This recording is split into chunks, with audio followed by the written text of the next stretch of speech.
Om Swastiastu, selamat pagi, siang, dan malam. Saya IKD Andika Dharma Buddha. Di sini saya akan membahas tentang Data Intensive Computing atau DEC, di mana paradigma pemrosesan data skala besar untuk era Big Data dan Cloud. Apa itu Data Intensive atau DEC? Data Intensive atau DEC adalah pendekatan komputasi yang mengutamakan pengolahan data dalam volume besar. Nah, DEC adalah metode khusus dalam ilmu komputer yang tidak lagi hanya fokus ke kecepatan prosesor atau CPU, tetapi lebih ke kemampuan sistem dalam menangani data yang jumlahnya sangat besar. Fokus utamanya ada efisiensi, skalabilitas, dan real-time processing dari data yang besar yang kompleks. Efisiensi, mengolah data besar dengan cepat dan hemat sumber daya. Skalabilitas, sistem harus bisa menangani pertambahan data tanpa menurunnya performa. Real-time processing, data harus diproses saat itu juga, bukan nanti-nanti. Cocok untuk analisis live seperti analisis tren di media sosial atau deteksi fraud di bank. Pengertian DEC, paradigma komputasi untuk pemrosesan, analisis, dan pengolahan data sangat besar. DEC bukan sekedar program atau alat, tapi cara berpikir atau paradigma dalam teknologi informasi. Bagaimana memproses, menganalisis, dan menyimpan data berukuran sangat besar dengan cepat dan akurat. Melibatkan perangkat keras dan lunak, khusus sistem penyimpanan terdistribusi Big Data Framework, di mana DEC membutuhkan perangkat keras, yaitu server dan penyimpanan besar yang tersebar di banyak tempat atau distributed system. Perangkat lunak seperti Hadoop, Spark, Hive yang dapat membagi dan memproses data besar secara paralel. Service models dalam DEC. Yang pertama ada IaaS, Infrastructure as a Service, di mana penyediaan infrastruktur seperti penyimpanan dan jaringan.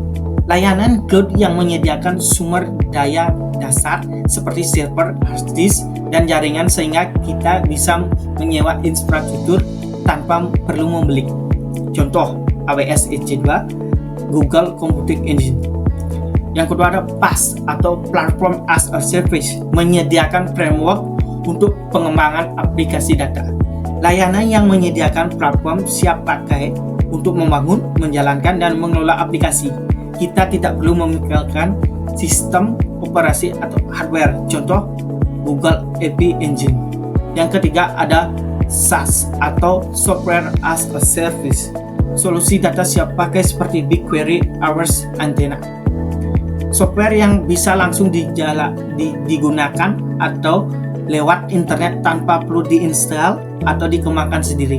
Contohnya Google BigQuery untuk analisis data besar dengan SQL. Ciri-ciri utama DEC. Yang pertama, ada volume besar. Data dalam skala petabyte atau lebih. Volume adalah ukuran data. Dalam DEC, data bisa mencapai jutaan gigabyte. Sistem biasa akan kewalahan jika digunakan. Yang kedua, ada kecepatan, di mana pemrosesan harus cepat dan efisien. Data harus masuk dan harus langsung diproses. Jika lambat, kita bisa kehilangan momen penting seperti penipuan atau tren pasar. Yang ketiga ada variasi, di mana data terstruktur, semi terstruktur, dan tidak terstruktur. Data yang tidak hanya tabel bisa berupa gambar, video, teks bebas, log, dan suara. DEC harus mampu memproses semuanya. Yang keempat ada value, di mana bertujuan menghasilkan insight dari data. Tujuannya akhir adalah informasi yang berguna, bukan hanya tumpukan data, misalnya perilaku pelanggan, prediksi cuaca. Yang terakhir ada real time atau mendukung pemrosesan seketika, di mana data diproses langsung saat masuk, penting untuk analisis live, deteksi serangan cyber, atau navigasi kendaraan otomatis. Nah, contoh aplikasi DEC. Yang pertama dalam ilmu sains atau Genomic Telescope Radio Experiment GRM, di mana sains data eksperimennya bisa mencapai terabyte per hari. Yang kedua ada pemerintahan, di mana ada data kependudukan, pemetaan. Dalam menyimpannya dan mengolah data warga untuk keputusan publik dengan cepat. Yang ketiga ada bisnis, analisis perilaku konsumen dengan memahami pelanggan dari kebiasaan belanjanya. Yang ketiga ada sosial media, tren dan perilaku pengguna, di mana algoritma rekomendasi dan trending topik. Yang kedua ada IoT. IoT adalah data sensor secara real time, di mana sensor rumah, mobil, dan alat medis menghasilkan data non-stop. Arsitektur data intensif computing. Yang pertama ada storage layer, di mana Hadoop HDFS dan Amazon S3, di mana storage layer tempat penyimpanan data besar. Yang kedua ada processing layer, di mana Apache Spark dan MapReduce, di mana processing layer adalah mesin yang mengolah data secara paralel. Yang ketiga ada management layer atau YARN, Kubernetes, di mana mengatur jalannya proses agar tidak bentrok. Yang terakhir atau yang keempat ada query dan visualization, di mana Hive, Presto, Grafana, di mana query visualization tempat kita menganalisis dan melihat data secara visual. Teknologi pendukung DEC, di mana ada yang pertama ada Hadoop, penyimpanan dan pemrosesan terdistribusi. Hadoop cocok untuk pemrosesan batch skala besar. Yang kedua ada Apache Spark, di mana pemrosesan cepat in memory, di mana Spark lebih cepat karena memproses di RAM.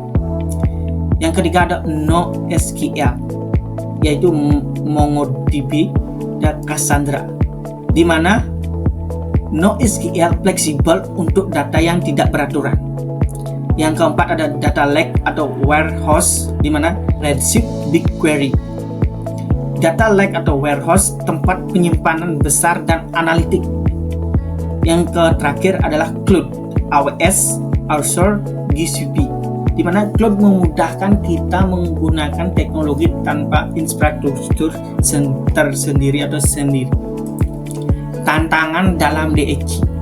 Yang pertama ada skalabilitas sistem dalam menangani pertumbuhan data, di mana skalabilitas sistem harus tetap kuat saat data bertambah. Yang kedua ada latensi rendah dalam pengelolaan. Latensi hasil harus muncul cepat. Yang ketiga ada fault tolerance, ketahanan terhadap kegagalan sistem, di mana sistem tetap berjalan meskipun sebagian rusak. Yang keempat ada keamanan dan privasi data. Data pelanggan harus terlindungi dengan privasi. Yang terakhir ada kualitas dan validitas data harus terjaga. Data harus akurat dan bersih. DEC versus compute intensive, di mana compute intensif fokus pada perhitungan intensif CPU atau misalnya simulasi fisika. Compute intensif digunakan untuk kalkulasi berat tapi datanya sedikit. Yang kedua ada data intensif, fokus pada pengelolaan data dan transfer data besar, misalnya analisis log. DEC cocok untuk data banyak tapi perlu hitung berat. Yang ketiga ada DEC untuk AI, IoT dan analitik data real time. Contoh, DEC analisis tweet, klik pengguna, data sensor. Tren masa depan DEC, di mana yang pertama ada integrasi AI dan machine learning untuk analitik otomatis, di mana data besar diproses otomatis untuk prediksi. Yang kedua ada edge computing, proses data dekat dengan sumbernya, di mana proses langsung di alat dan hemat waktu. Yang kedua ada free learning dan differential privasi untuk keamanan. Data tetap aman meski digunakan untuk pelatihan AI. Yang terakhir ada cloud native dan serverless architecture, di mana tidak perlu urus server, cukup fokus ke program. Nah, studi kasus di mana Google Search. Google pakai DHC untuk peliharaan halaman, untuk mengindeks dan memperoleh peliharaan halaman web menggunakan hardware dan algoritma terdistribusi. Update data dilakukan global dan real time dengan efisiensi tinggi. Google menggunakan DHC untuk menyimpan semua halaman web dunia, mengindeks dan memperbarui sisi web dengan sangat cepat, menyediakan hasil pencarian dalam waktu kurang dari 1 detik. Kesimpulan, di mana DHC penting untuk mengelola dan menganalisis data besar, fokus pada efisiensi pemrosesan data dalam berbagai sektor, menjadi fondasi teknologi modern seperti AI, IoT, dan cloud computing. DHC adalah fondasi digital modern. Tanpa itu, media sosial akan lambat. AI tidak punya data untuk belajar. Perusahaan tidak bisa ambil keputusan cepat. Sekian pembahasan dari DHC dari saya. Apabila ada kesalahan kekurangan kata, saya mohon maaf. Saya tutup dengan terima kasih dan Brahma Santi. Om Santi Santi Santi Om.